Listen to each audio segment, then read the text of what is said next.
Welcome to another exciting episode of MPE Sound Design in Surge XT. And I'm very excited about this one because I think MPE really shines with this kind of sound. But I need to manage some expectations first. We are not going to be getting a perfect replica of a human voice that can speak and say consonants and different vowels and sing and all that sort of thing. What we're going to get is a human voice inspired sound. And there are a few reasons for this. First of all, it's just really hard with the tools that we're given in Surge. So there's that. Second, there are aesthetic/psychological considerations that if your voice is too good but not quite perfect, it's going to fall into the uncanny valley and be weird and creepy. So what we're going to do is we're going to climb the hill, climb towards the top of a hill that overlooks the uncanny valley. But if we get to the top, we're not going to descend into said valley. But this is a worthwhile pursuit nonetheless. Chasing after this human voice. And I think we'll find if we save frequently enough, then while we will not get exactly a human voice, we will end up with a wealth of very beautiful sounds that we can then play with. But the human voice will be our model, and we'll break it down to its elements. And the sound we're going to be going for is that of an adult human female who knows how to sing, singing ah, but much more prettier than that. So I'd like her to be able to sing The Great Gig in the Sky, but we're not going to get there. Too many sounds, too dynamic. We would have to make like 50 different sounds, play them perfectly, and stitch them together. That would be a hell of a project, and I'm not going to do it. But if she can sing a decent original Star Trek theme, then we're doing pretty well. So I want to start with the crucial MPE secret promised in the thumbnail. And that is we are going to solve the sucking sound problem that you might run across if you ever tried to do a mono legato sound with MPE. And this problem is just if you're holding down one note and you press the next note, the first note cuts off immediately and you get the pressure control from the second note, and the pressure always starts at 0. So if you are controlling your volume with pressure, you're going to get a big sharp drop there, and it's going to sound kind of nasty. Let me just give you a quick demonstration. So if I go to mono ST, give myself a filter here so that the sawtooth wave doesn't blast our ears off. Maybe turn on the gain some too. Modulate the volume with my MPE pressure. So we're going to get something that sounds like this.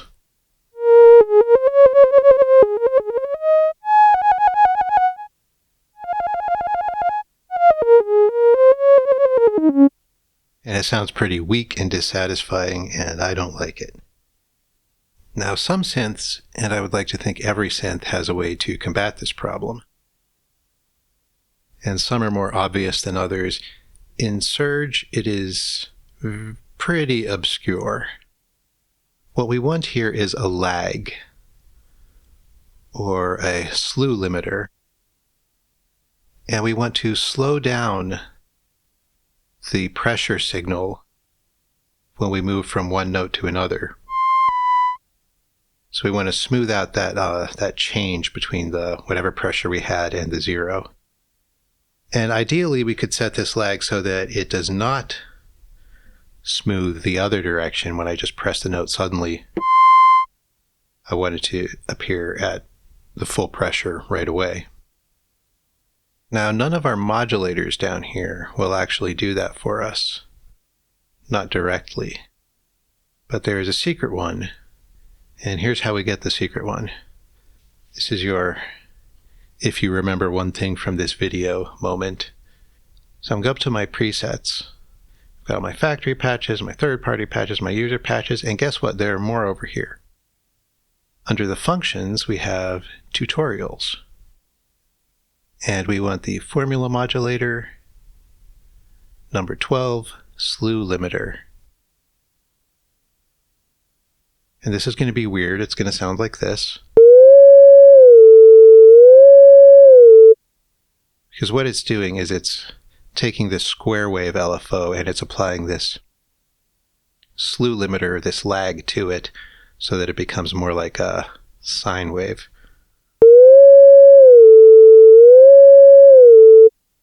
So how does that help us? Well, the way the slew limiter is working, that's this modulator number 1, and it's using the expression mode of the LFO. And so if we open that up, we can see, there's a bunch of code. Nobody told me this would be rocket science. Fortunately, we don't need to read or understand the code. What we need to know is that it is modulating this sustain here, the LFO's envelope generator. And it's using these two macros, 1 and 2, as controls for the up rate and the down rate. If we turn the rate up all the way, there is going to be no lag. And if we turn the rate down all the way, there's going to be, I think, a second of lag. So how do we use this? First, let's get rid of this LFO modulation. Second, let's go to LFO 2 and make ourselves a pressure curve. So give us the MSEG curve. Create minimal MSEG. And set it up how you like. For me, it's going to look something like this.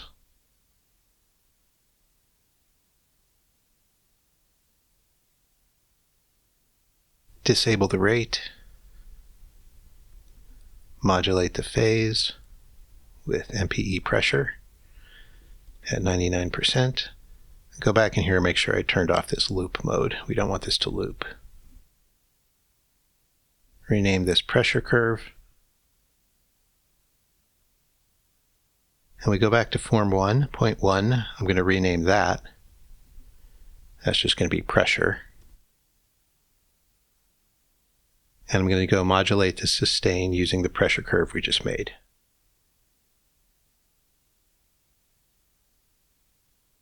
And I think this is going to be a bipolar control, so we'll do plus or minus 49%. Now let's see this work. Switch to mono legato, mono ST. That's single trigger.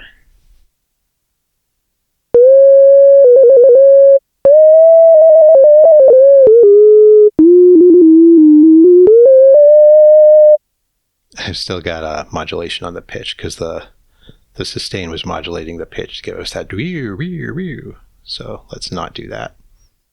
And you bring this volume down all the way and modulate it all the way back up with the pressure.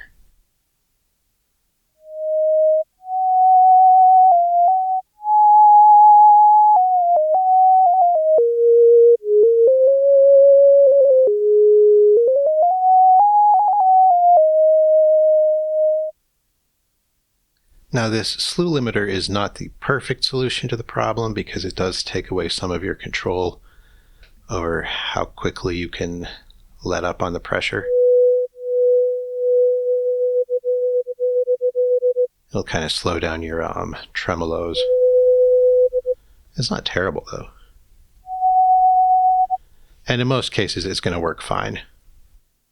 And I believe this is the best solution that's available to us in Surge and in most synths.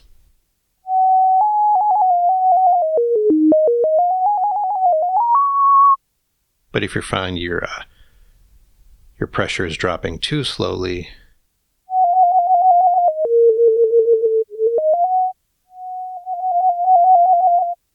you can adjust the down rate. And we do want the mono legato for this sound because, well, you're probably not going to be singing super fast stuff like...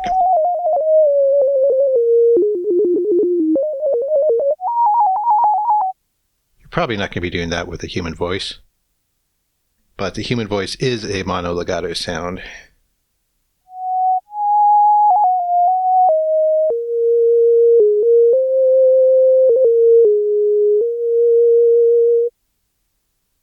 And the MPE legato does sound really beautiful once you fix that stupid little problem that we just did. So now is a hell of a good time to save your patch. I'm going to call this init mono legato. Let's call this init MPE mono legato. Is there a templates? Yeah, I'll put it in the templates category. And now we're off to the races. So the elements of the human voice, you have the breath, the vocal cords, and the mouth.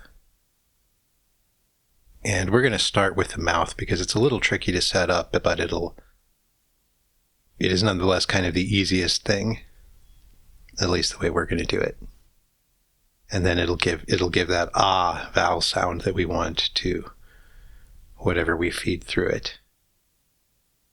So the shape of the mouth is typically modeled by a Formant filter. And if we had a fancier synth, perhaps one that we had paid money for, we might have a Formant filter among all our filter options, but we don't. That would be nice because it would give us the ability to change the shape of the mouth using a MPE timbre or some other modulation. And then we could sing different vowels. I'm not super depressed that we don't have that ability here because, in my experience, it doesn't really work out that great, and you end up with a lot of, like you want an ah or an o, but you're somewhere between them, you'll end up with a and it sounds weird morphing between them. So maybe I'll try that in another synth and on another day, but I'm not really sad that we can't do that. So how do we fake a Formant filter? With an equalizer. So we get the init EQ. That will give us the 3 bands that we need, and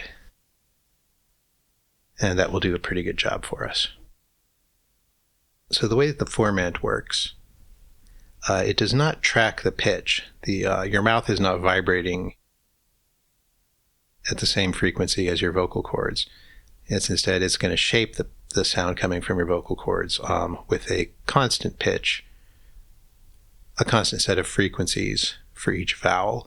And it's the relationship between those frequencies that tells the brain what vowel you're listening to. So if we just want the one vowel, our ah, then we can use an equalizer. So what I would like is a table that will show all the different vowels for all the different body types. Because the frequencies might be higher or lower depending on whether you're large or small. But the relationship between them is what tells us what vowel it is. So I did find this chart.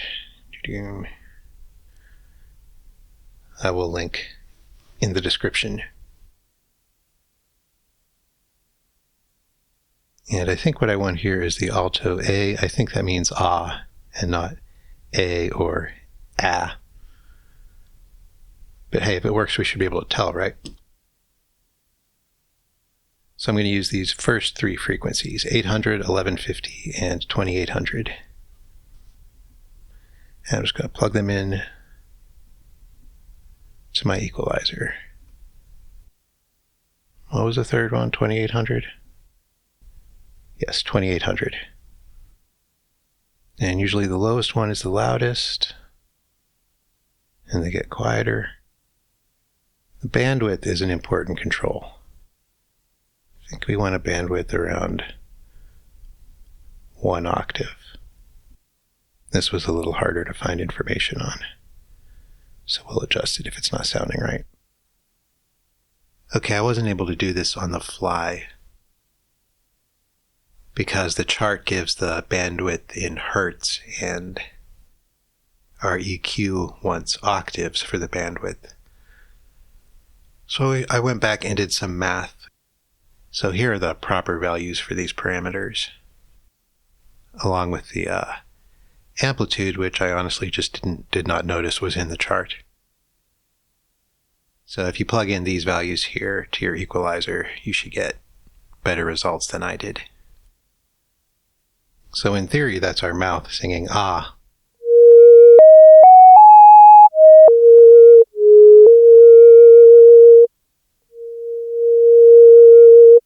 But we can't tell because we don't have any harmonics.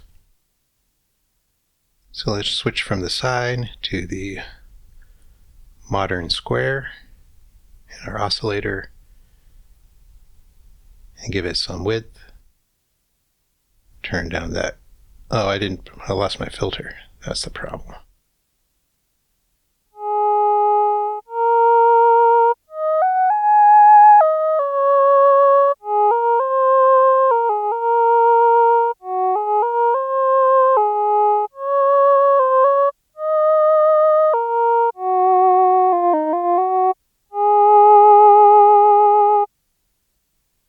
It already sounds a little ah-ish, but we have a little problem we have to take care of.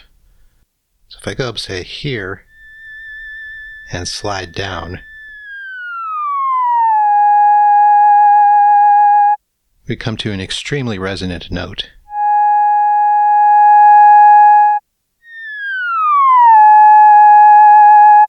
And it's like 12 times as loud as everything else. That's because the either the fundamental or some harmonic of this note is coinciding with one of these resonant peaks and just blasting us. And what really happens in the human voice is like the vocal tract has soft walls to it, and it can absorb these overloaded frequencies. So we need to mimic that somehow. There are a couple ways we can do that. We can just use a limiter here, and that will catch anything that goes over. Turn down the threshold and the gain.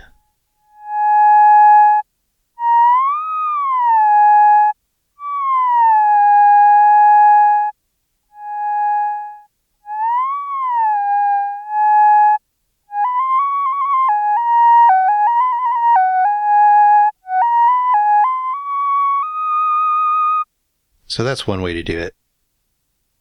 I'm going to do something a little more sophisticated, and I'm going to step out of surge for a second to do it. So if your DAW has a compressor, we can see here,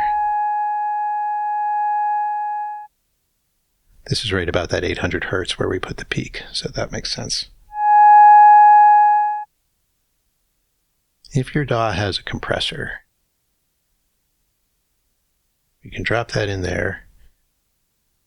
Ableton's lets you tune to a particular frequency and just compress when that frequency is too loud. So that's what I'm going to do.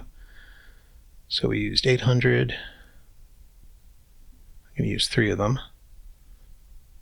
1150, 2800. Okay.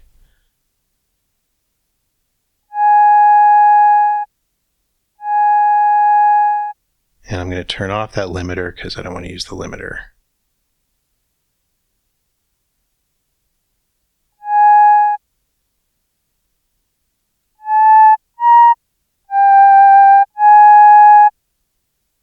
And I'm just going to drag that down to catch that. I'm going to set a big ratio on these two. Infinite will be fine.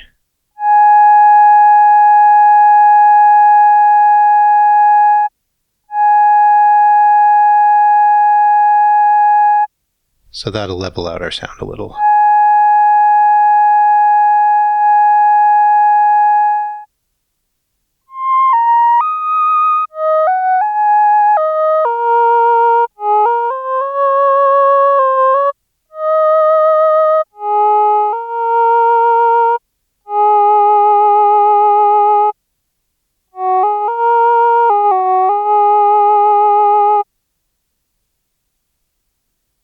Okay, Okay, so we might tweak the EQ later, but I think that'll be fine for now. So as I said before, the three elements of the voice are the breath, the vocal cords, and the mouth. So you've got the mouth taken care of. So basically the wave shape that we get in our oscillator is going to perform the function of both the breath and the vocal cords. The breath being really just the energy source. There are breathy artifacts that I would really like to include in this sound, and I will work with like mixing in some noise here and there. I've not yet found a really convincing way to do that, so at another point, if I ever get there, I'll make another video for a super breathy voice. So the question here is, what sort of waveform do the vocal cords make? And it's not quite as easy as just sampling your voice and looking at the waveform because that waveform will be affected by the formant of your mouth and also other resonances in your body. So we're looking for something scientific here. We want to see just the action of the vocal cords before any further shaping. Now all these graphics kind of look a little contradictory at times. But I've had the best luck with something that looks kind of like this. So it's kind of an M shape that becomes kind of more of a row of sharks, depending on how much air you're pushing through and how much stress your voice is under. So this rounder thing would be the more breathy voice, and this would be the more eh. So the idea I'm going with here is kind of an M shape, modulatable into the row of sharks. It's kind of tricky to get that. So we're going to look at a few different ways. First, I'm going to look at our, still in the twist oscillator, the vowels speech. That seems like it'll help, right? Well, first of all, it's a little inscrutable, but we can deal with that if it's going to give us a real good result. And listen to what happens.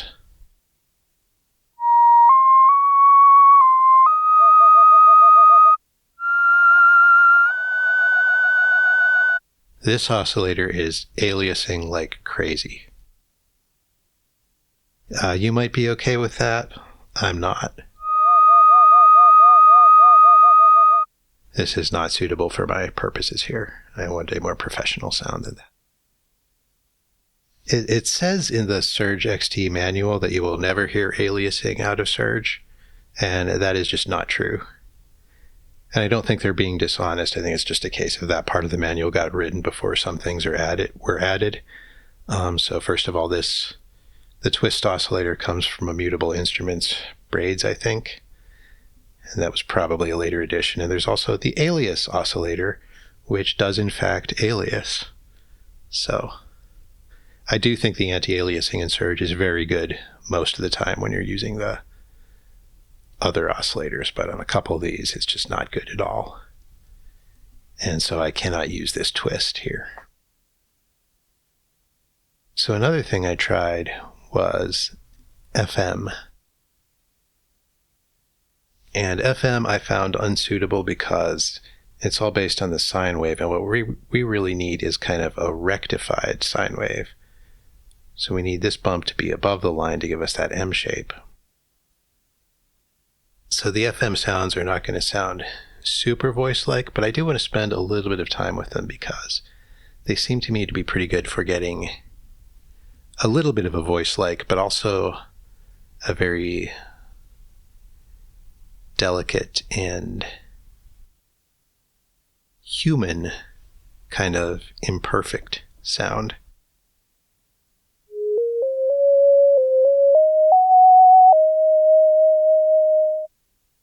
So let's set some ratios and amounts. I'm going to set M1 to be 3.5. No, we'll start with 3. And M2 we'll set to be 7. I'll give each of those a little bit of amount, more amount to the 3.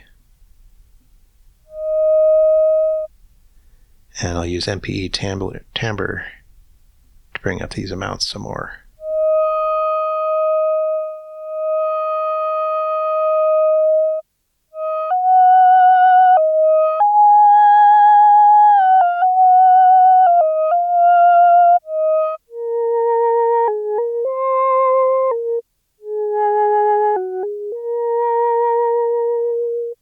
And if you're thinking our ah sound does not sound enough like an ah,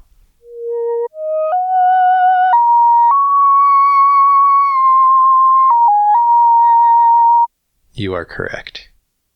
The Formant method is not foolproof. It's usually good for like one particular octave if you get the right waveform in there to match the voice you're trying to make.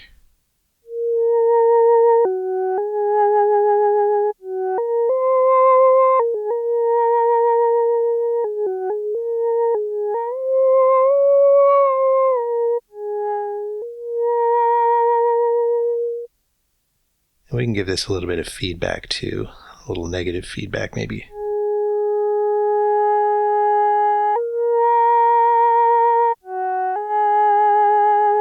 And we got a little wah sound going on.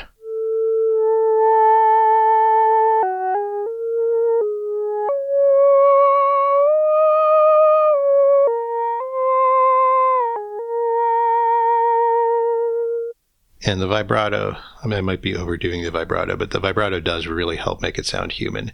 It doesn't sound like any human, it sounds like a professionally trained vibrato singing human. But it does sound like a human more than this does.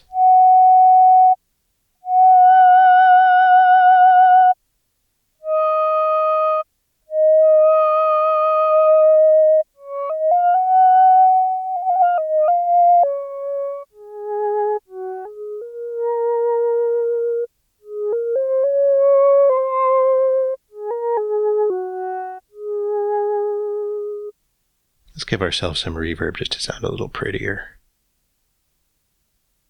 Opera house sounds good.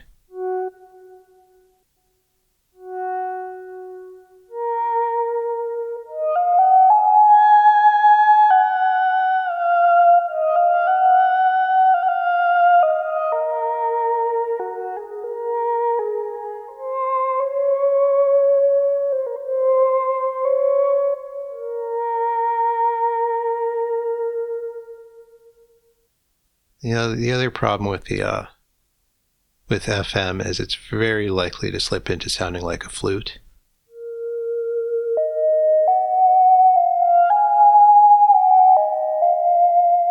Because of this sine wave bass that it has.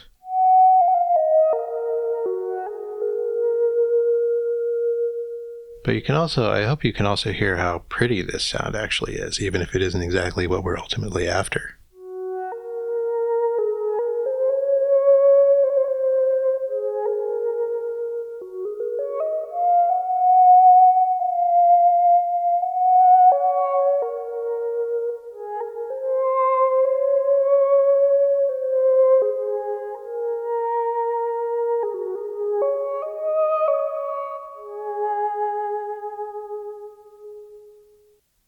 And this is why when you're working on this process, you want to have a folder of failed voice attempts.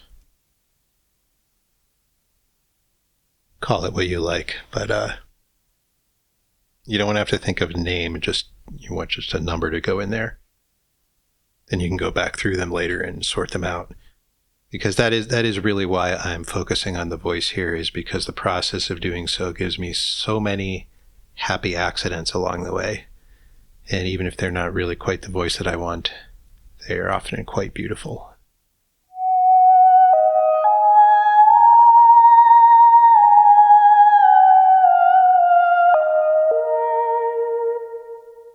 You do want to play with some slides if your instrument will let you do so, because that's a very pretty and human way to sing.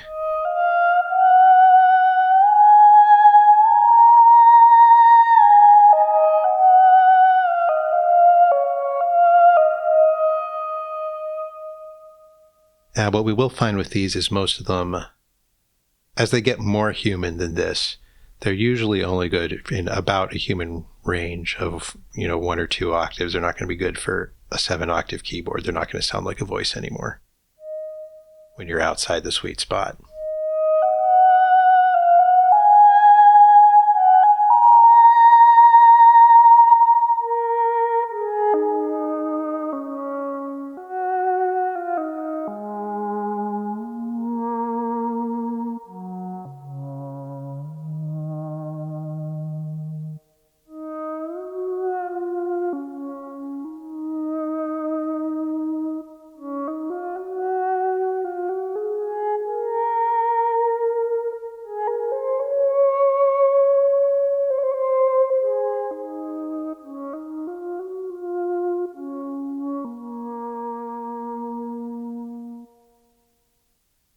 So I was finding the FM really nice for these gentler, kind of more delicate, vulnerable, fragile kind of sounds. I thought maybe we can throw some breathiness in there. So I'm going to give us some filtered noise, plus 2 octaves, no resonance, high clock, high type. And I'm going to give us some FM with that. And I'm going to use my pressure. Remember, the pressure is the slew limiter. This is the lagging amount that you want to use as your modulator. So the more pressure I do, the less breath we're going to hear.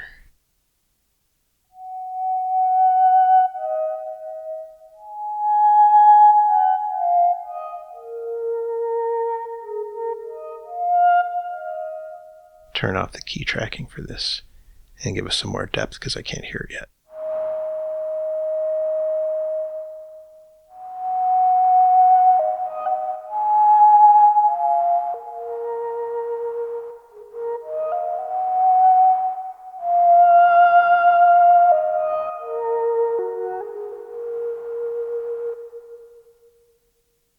Turn the key tracking back on and give it some resonance. See how that works for us.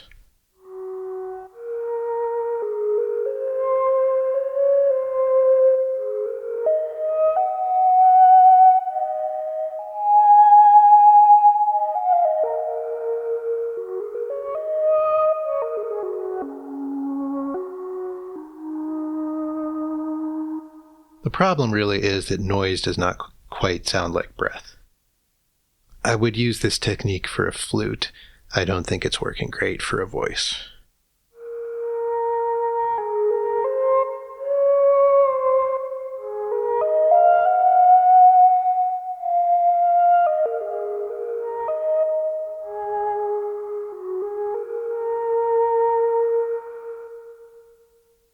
But I'll leave that on for now. I'm going to turn it down some, because I don't want it to be too much.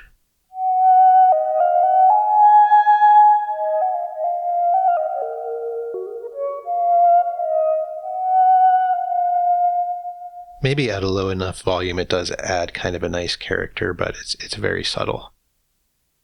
So what else can we do with our FM? Well, we change our M1 ratio from 3 to, say, 3.5. We're going to get a little bit of a inharmonic, not very inharmonic, more of a subharmonic sound to this. That 0.5 ratio.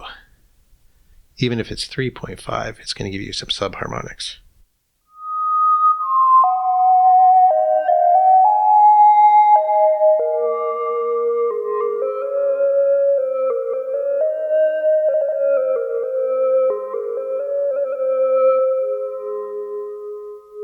I think that makes our sound a little more masculine.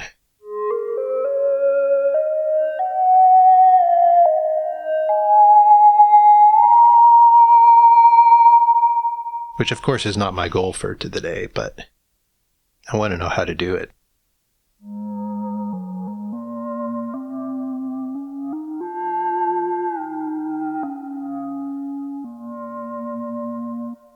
So I find that pretty much any ratio that has the 0.5 as part of it will give it this effect to some degree. If I go all the way down to just 0.5,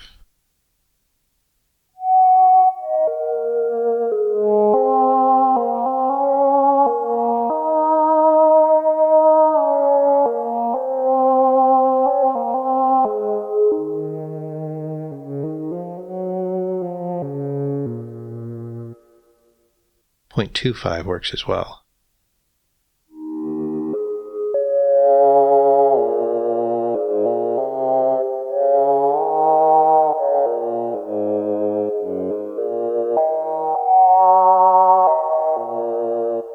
At that point, you might want to bounce your octave up.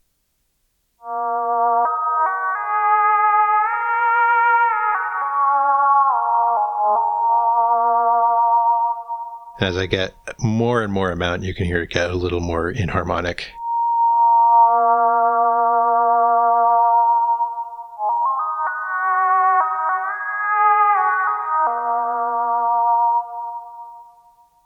So let's go back to, what did we have, 3? 3. But let's go to 3.02. So this can be just a little bit inharmonic, and it's going to make it a more imperfect voice.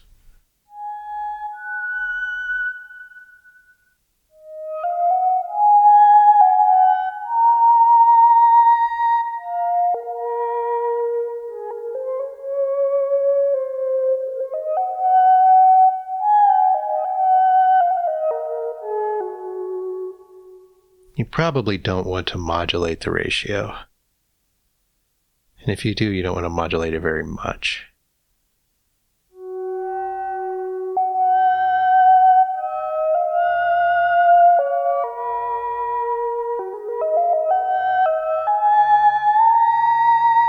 Gives us kind of a saxophone growl.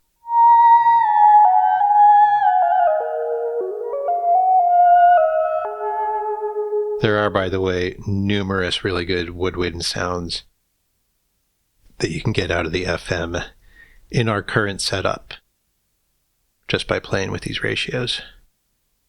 Cats. Savannah, do not eat your sister. Where was I? Yeah, there are a lot of good woodwind sounds we can get in here.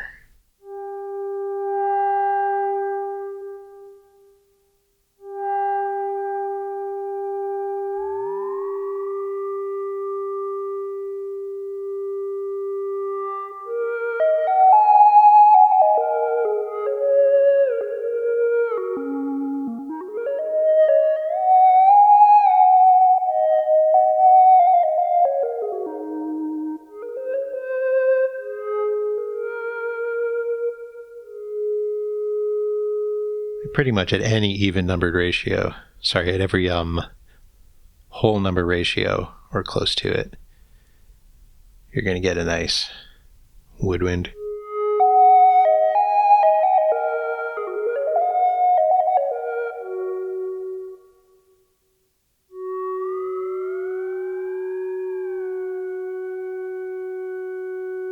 The even numbered ratios are going to give you a more hollow flute-like sound, and the odd numbers more like a nasal sound.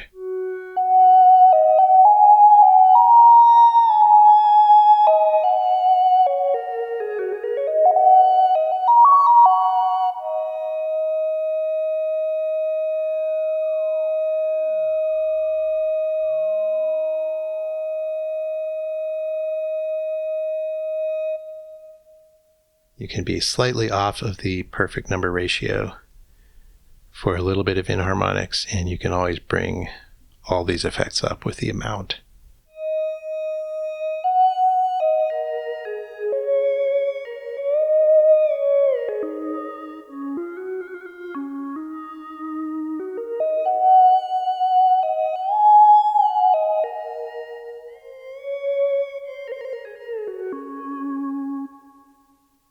And these sounds also work great with that legato that we fixed.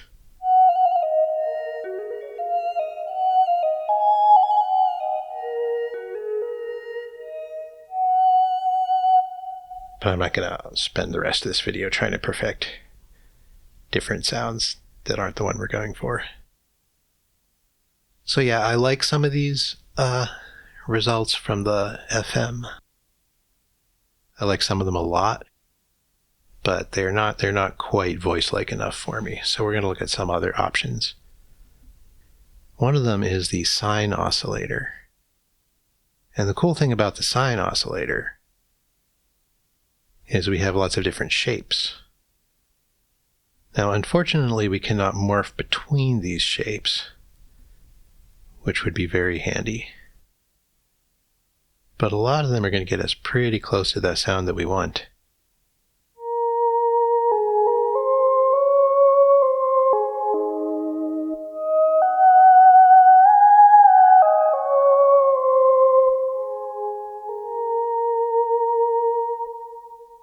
Now, what can we modulate here? I found the high cut kind of useful. You have to enable it.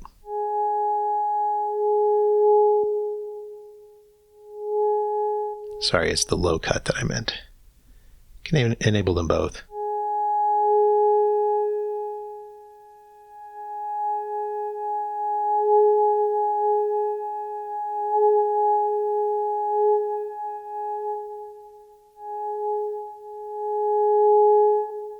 So if I want to make a little more of a pinched sound, grab my timbre and bring up the low cut some.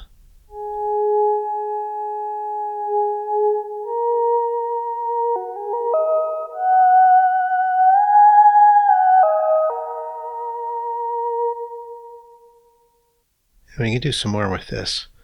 Let's pull our cutoff down a little bit and give our cutoff some pressure control.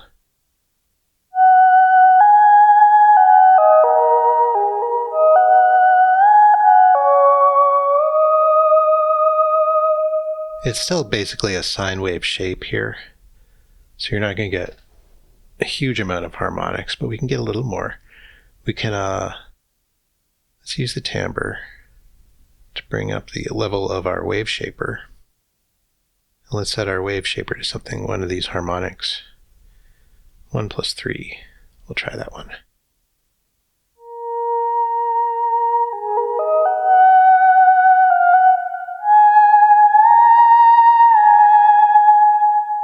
Bring this up a little more.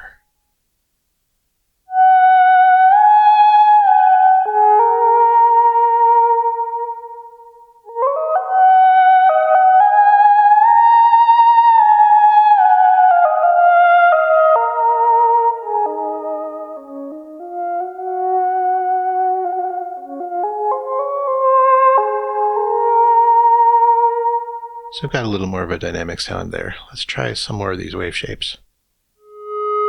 This one's going to have some harmonics.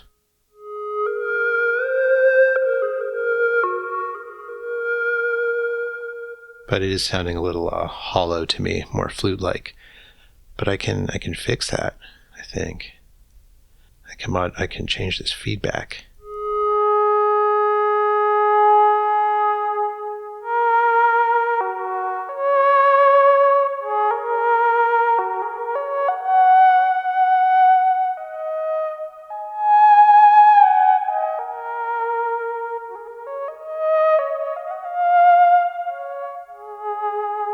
And I do really encourage you to play around with your MPE expression to discover everything that each of these sounds is capable of.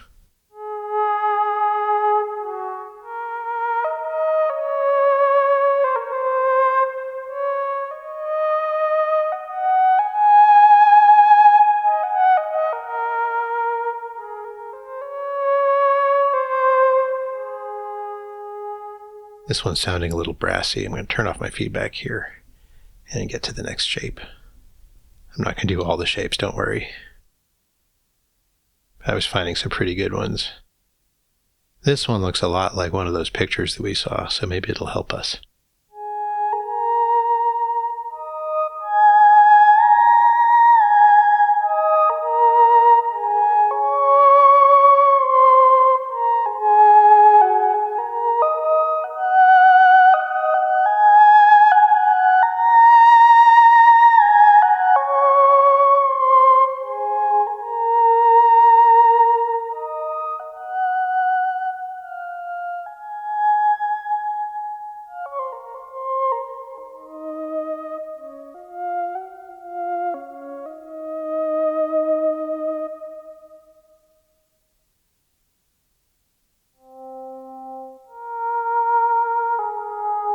Here's a good one.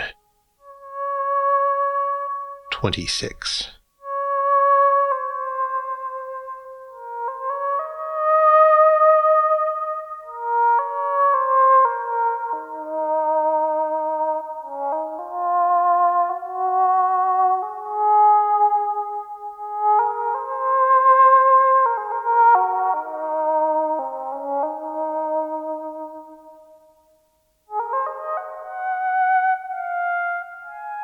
I do often forget that I'm trying to be a human voice and play like I'm just a synth and go into ridiculous frequencies that most humans cannot do.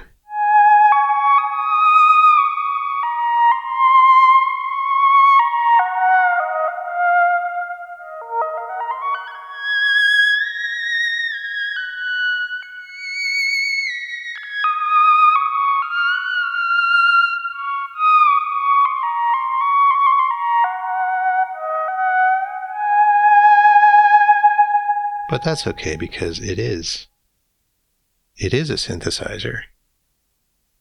And I'm not trying to trick anybody. So if it's beautiful up there, then play it up there.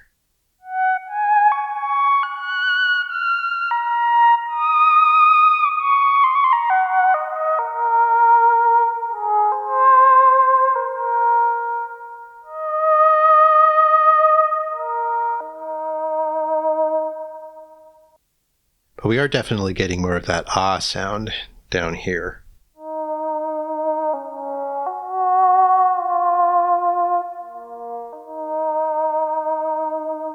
And that's usually going to be the case. There is a physical reason for that. So our formant is defined by these frequencies over here.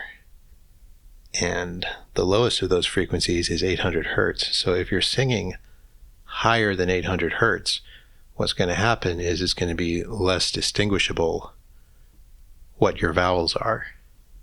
So this is actually a realistic outcome of this method we're using here.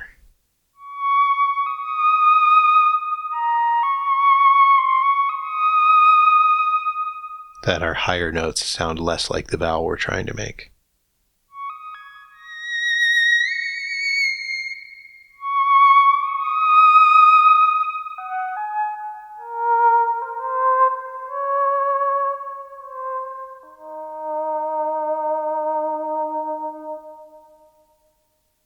I like this one, so I'm going to save it.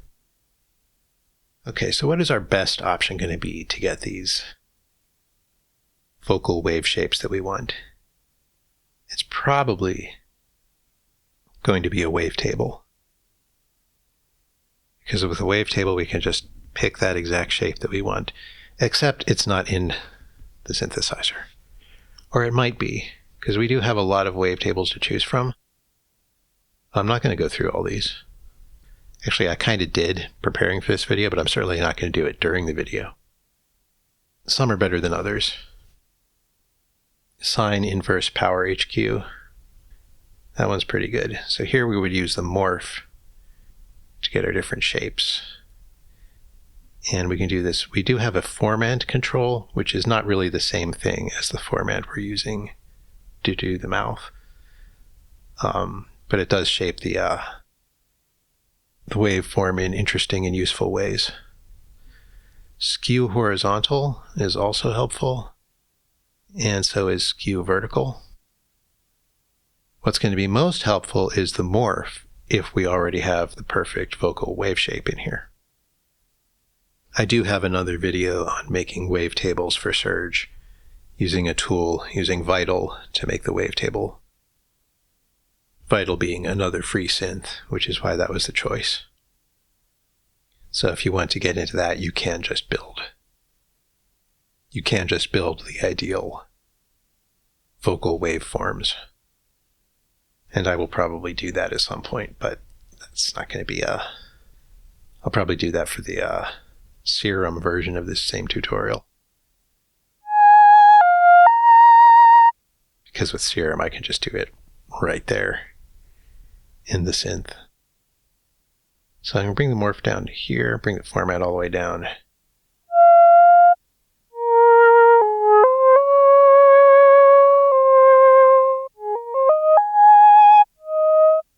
For For the moment, I'm going to remove this Waveshaper.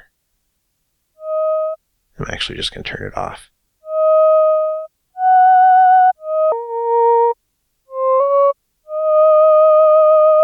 So let's see what we can do to this with some modulation. Use the timbre again. I'm going to bring this morph up. And the timbre, of course, is bipolar. Somewhere like there. Turn off this Q horizontal for now.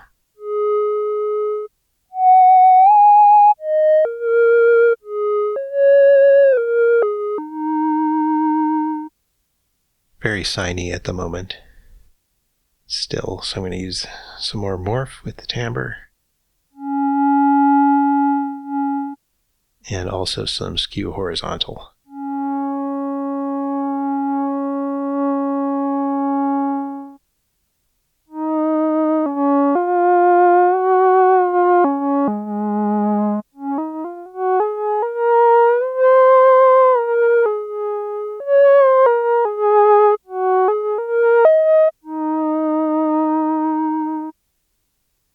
So the best wavetable that I found in here is under sampled Wonky. Let's take a look at this. I don't know what this is.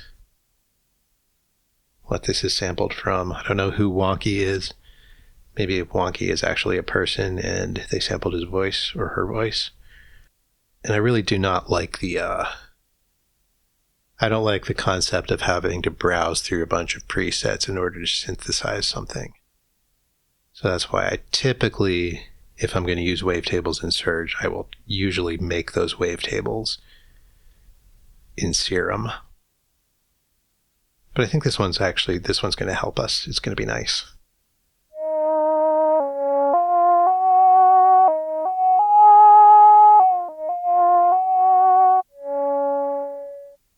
Somehow I got my reverb turned off.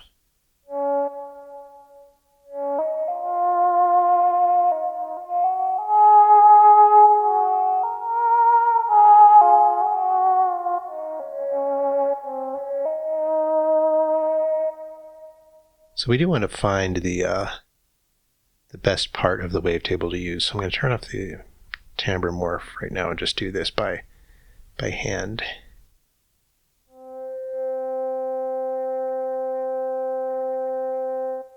Bring our cutoff up a little bit so we can hear the harmonics better.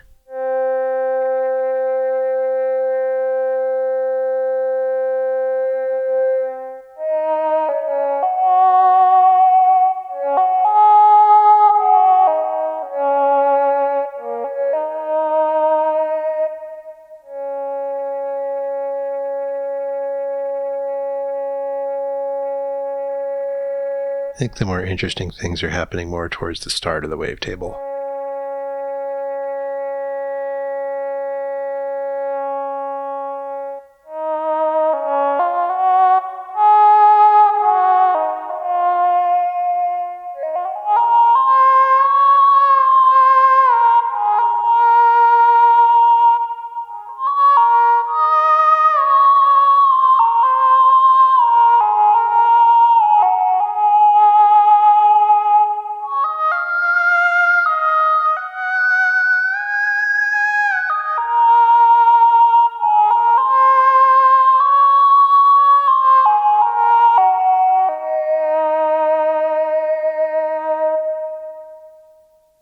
That does have a kind of strong ah sound to it.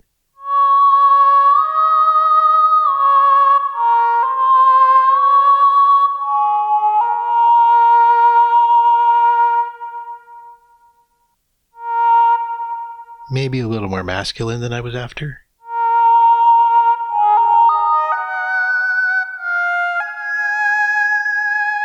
Though then when you get to the higher notes, it does become more feminine.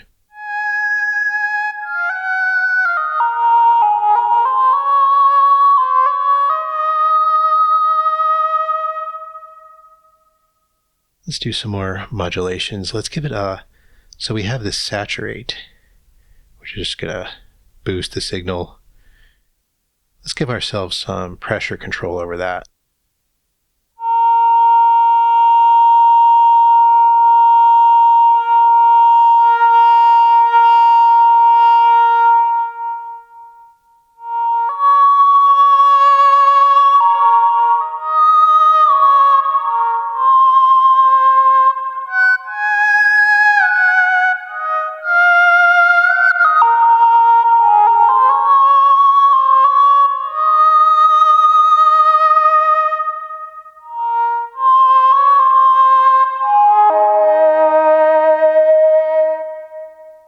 Now let's push the morph a little to the right. Give ourselves some MPE timbre control over to that. I'm going to use the timbre to bring us back to the left because I can see that this is where we have more going on in the wavetable.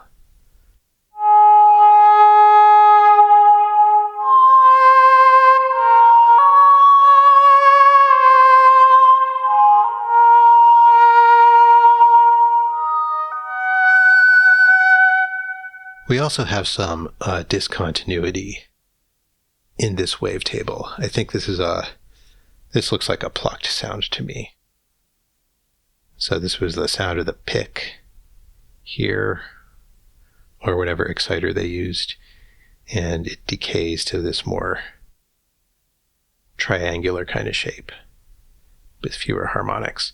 And it's kind of a noisy attack, which means that the wavetables are not morphing smoothly. And they give us this little crunch in the middle of our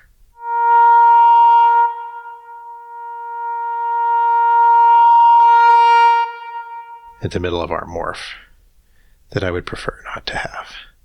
So I'm going to use less morph there and go over to a little bit more pure part of the wavetable.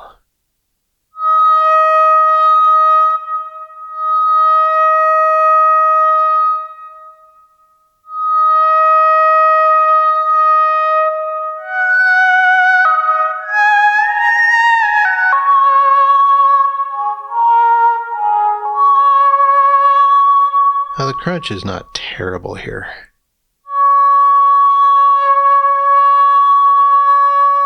Maybe I got rid of it. But it wasn't the worst thing in the world.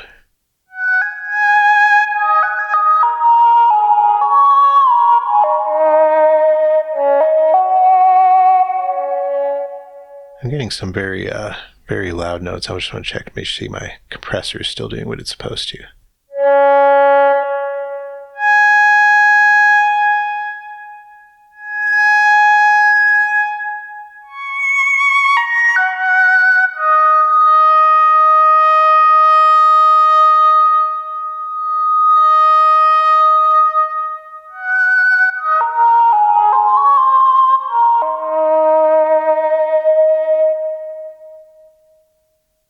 I'm going to bring my cutoff back to the middle here, and I'm going to add some key tracking, negative key tracking to the cutoff just a little bit, because I want more harmonics on my lower notes, and I want the higher notes to be softer.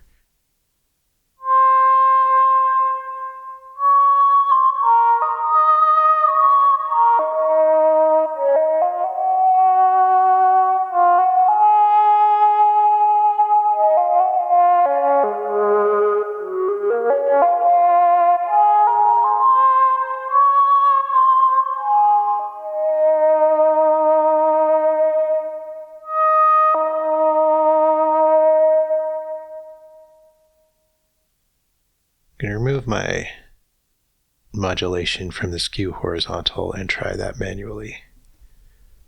See what that does for us.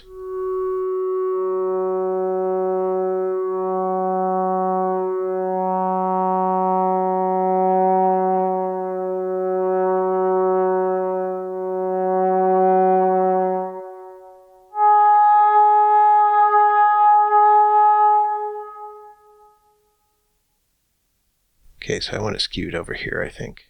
I might want it skewing in the opposite direction.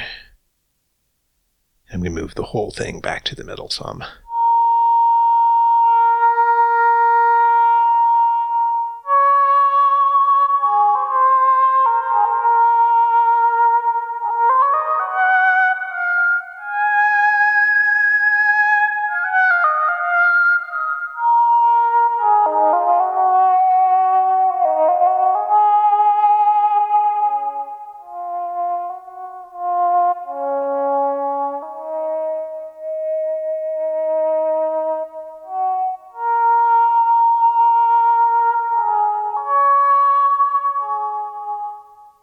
Let's see what the skew vertical can do for us.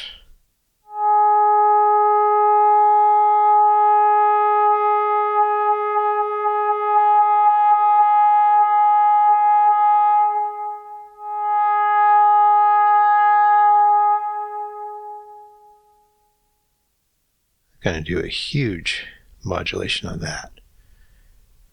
With the timbre, just going to pull this all the way to the left.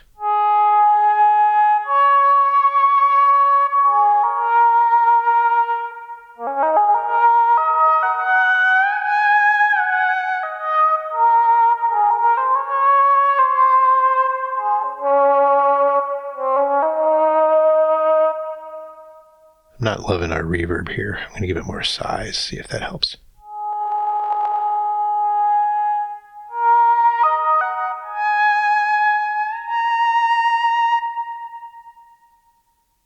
That's a little bit of a high voice.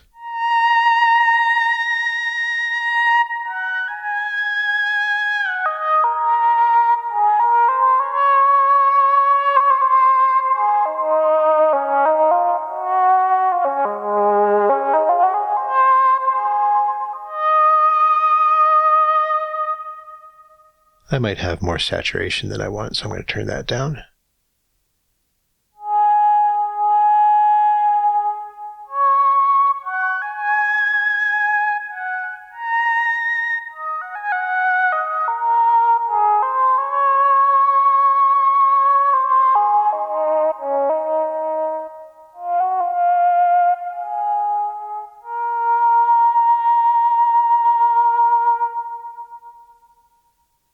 There is still that crunch in the middle of the modulation. I'm going to try a different waveform. Choir Formant. This one worked pretty well for me. It's probably actual human voices sampled in this one.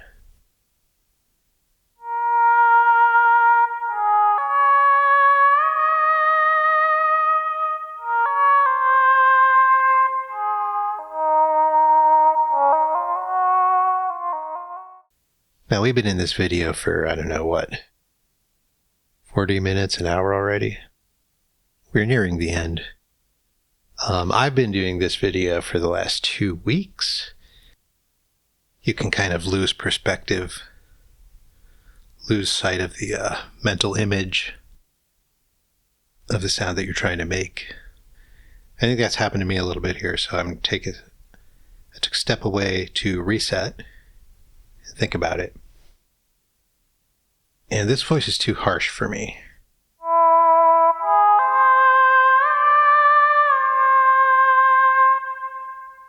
It really sings way up here.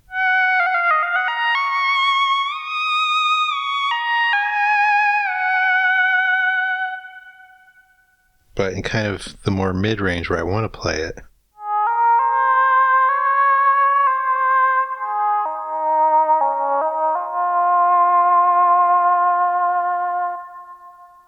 it doesn't have enough warmth.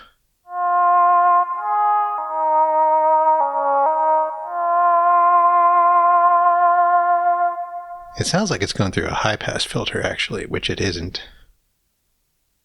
But there are a few things I want to do here. First, I think my Formant is overpowering this, so I'm just going to turn down the mix on the equalizer.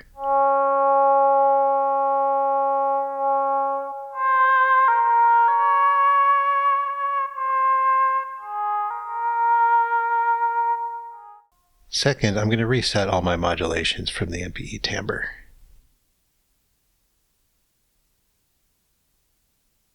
Because I set those up for Wonky, and now I'm using Choir Formant.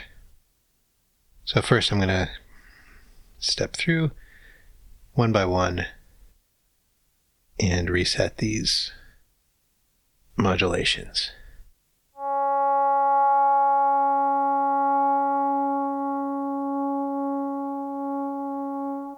Yeah, so over here on the left I have a much gentler sound.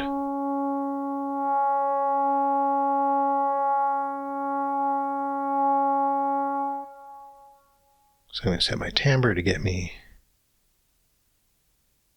gentle at low and more harsh at high.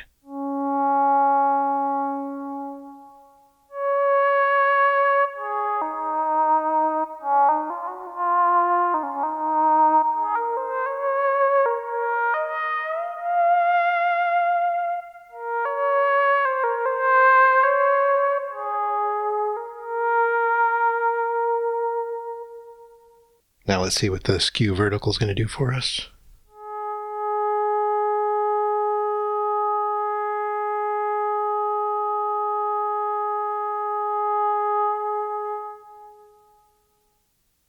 I want the midpoint here, and maybe go like that.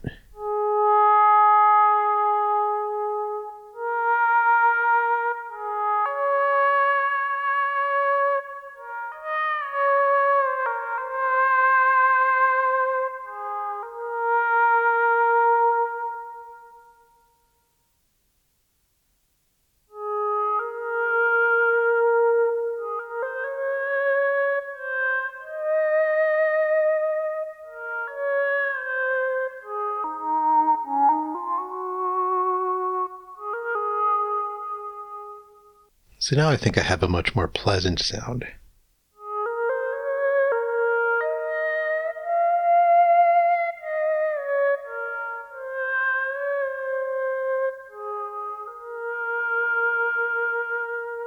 It maybe doesn't sound as much like an ah. Maybe I can turn this mix back up.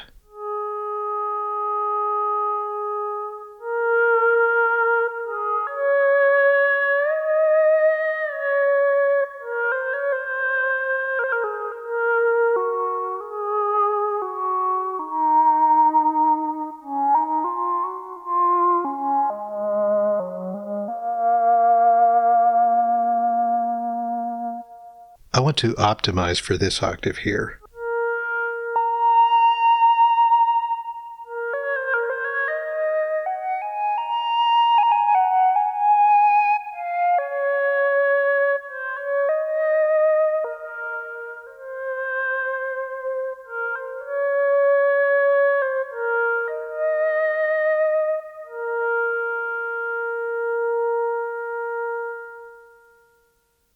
So I am going to do a little horizontal skew.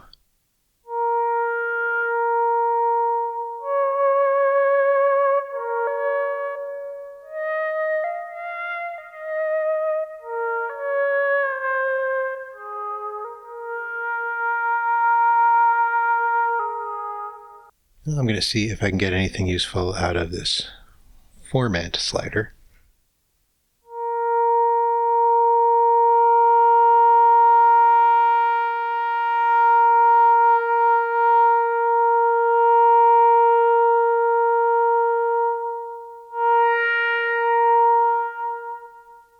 I'm going to take pressure control over that.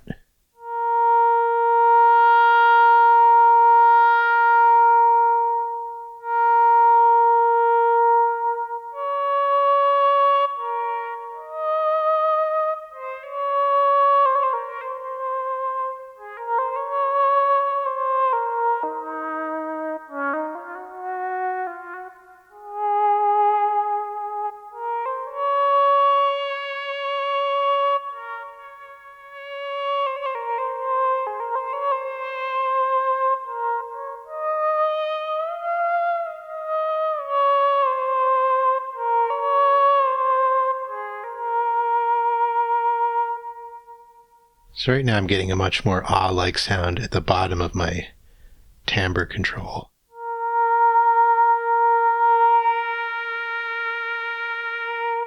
As I go up, it gets very, very pinched. Probably more than I want it to, although this is a pretty human-like sound.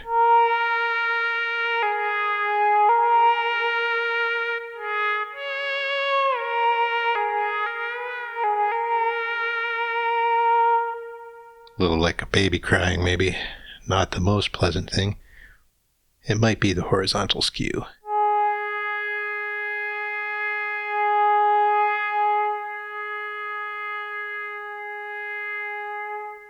And maybe I want a little less morph.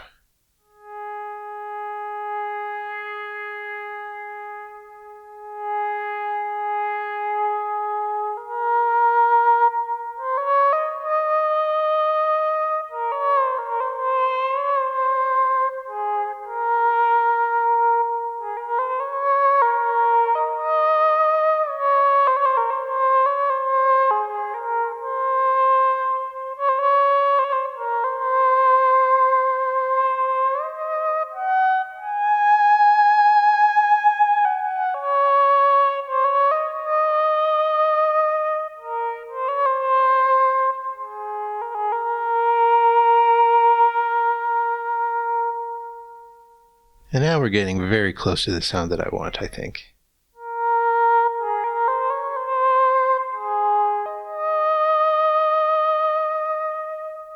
You know, we're above the middle of the hill that overlooks the uncanny valley. We are not yet at the point of overlooking the uncanny valley. But we do have a few beautiful sounds.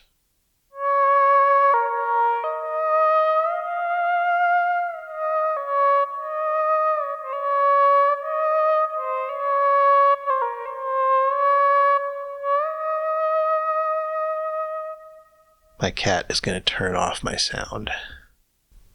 Leave all your electrons over there, Pandora. No sparking the Motu. So I'm going to save this one. I'm going to try a couple more things.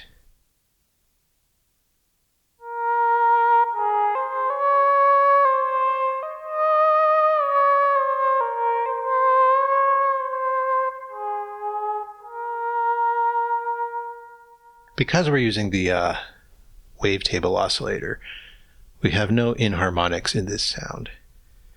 And I kind of liked the little imperfections we were getting out of the FM. So I'm going to see if we can do a little bit of that with this, because we can FM this. As I feared, my cat used her static electricity powers to deactivate my audio interface. It's not her fault. She doesn't understand electricity, she just wants love. And it did some weird things. It turned off my reverb, it turned down the size of my reverb, and it tricked me into recording the end of the video without pressing record. So I'm going to reset to just where I saved.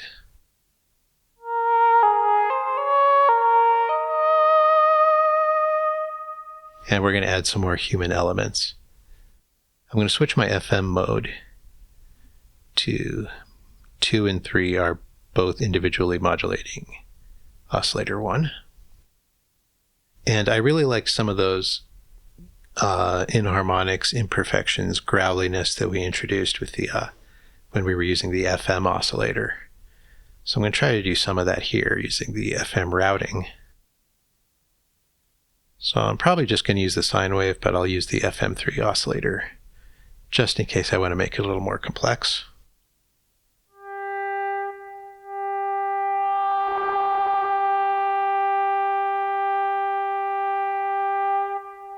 Turn it up loud enough to hear it.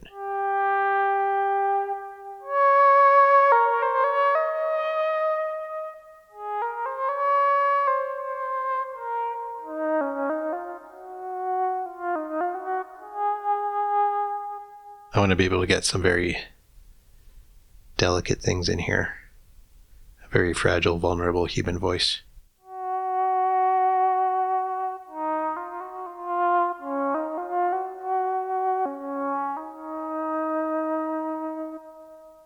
And as we press louder, I want that to go away.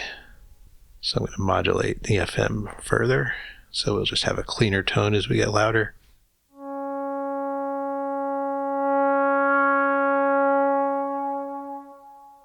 And we can't set the ratios in this quite the way we did with the FM oscillator, because remember, the FM is not this stuff here, it's this bit over here. But we can, if we wanted to, try and bring back that masculine voice. -1 octave is equivalent to a 0.5 ratio.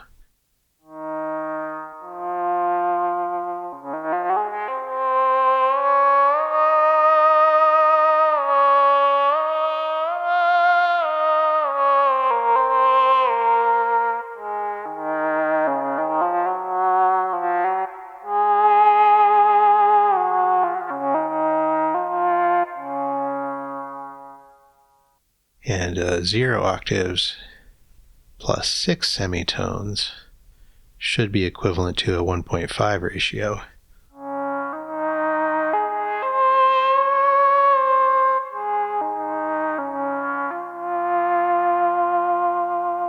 That's not working quite as well as I would like it to. I am pretty sure that these are different FM algorithms going on here. The FM routing is using actual FM, and the FM3 is using phase modulation. Okay, I don't know how sure I am. It very much seems like they act differently, and that would be the most likely way.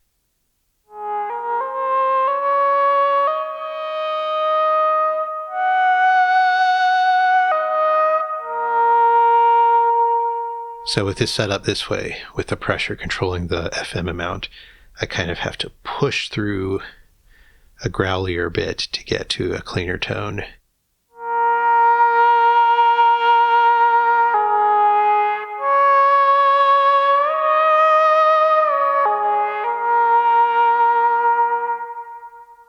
And I think what I actually want to do, because I am going for a female voice, I'm going to set the octave to +1 and the pitch to 7, which would give us our third harmonic. But I'm going to make it a little bit atonal, inharmonic. Bring it down to 6.98.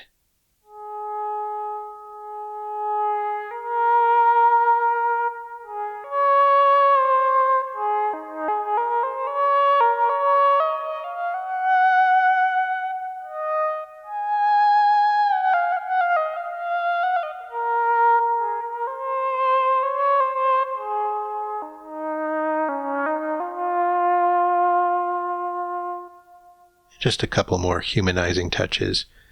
I'm going to use a random LFO, the rate around 2 Hertz. I'm just going to very slightly modulate the pitch, make our girl a slightly less good singer.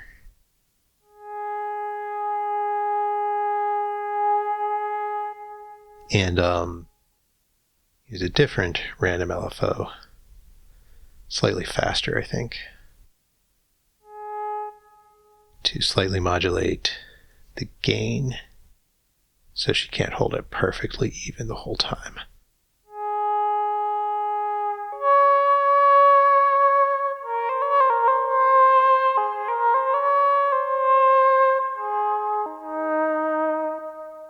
And that can stack on top of my not perfectly even playing to give us an extra human, delicate, fragile, vulnerable voice.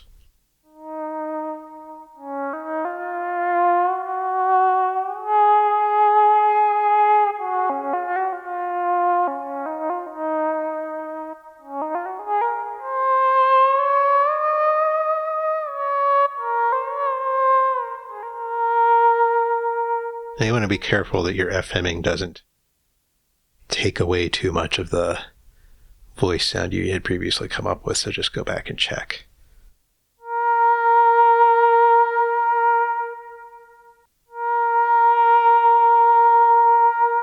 They're still pretty close.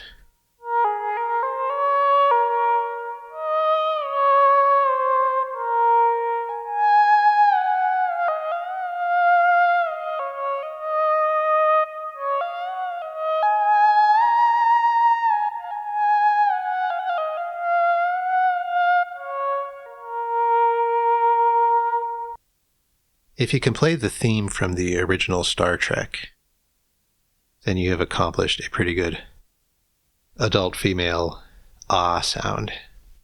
I have pulled back from that a little bit because I wanted this more delicate kind of thing. But I think I could get back to that Star Trek sound with the same setup, basically.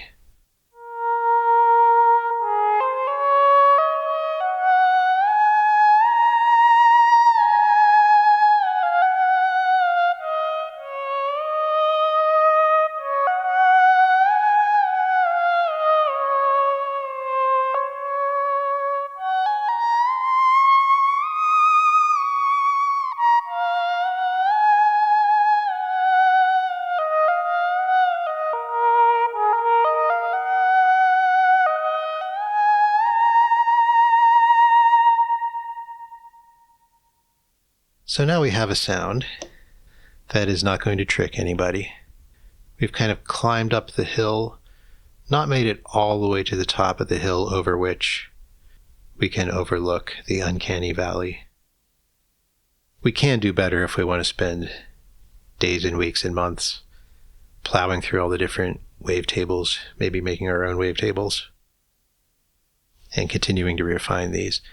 But the important thing is if we save our preset, the new name, every time we find something we like, then we will end up with this wealth of beautiful and expressive MPE, human-inspired voices. And I have a use for them. I'm going to use I'm going to get a few of them together, make a mini choir, maybe like a quartet, and do some harmony kind of passages. So that will be pretty cool.